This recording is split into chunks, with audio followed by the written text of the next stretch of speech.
In short, this essay discussed how the Combating Autism Act affected the United States as a whole since its passing.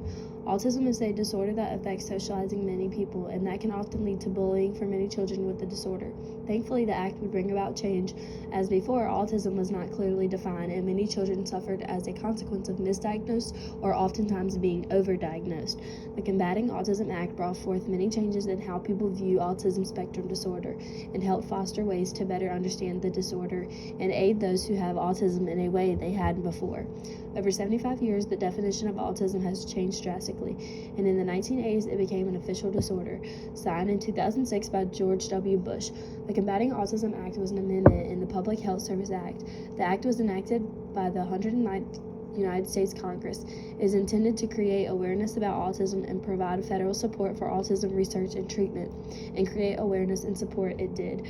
5 years later, in 2011, Congress passed the Combating Autism Reauthorization Act, with authorized funding for autism research. Then in 2019, the Autism Collaboration, Accountability, Research, Education, and Support Act was passed in order to expand the research, services, and prevalence tracking related to autism spectrum disorder.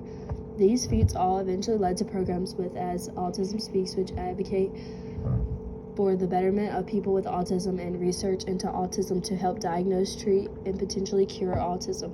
Thanks to the Combating Autism Act, more has been done for autism treatment than ever before, as Congress pulled together in a combined effort to do what is needed in society.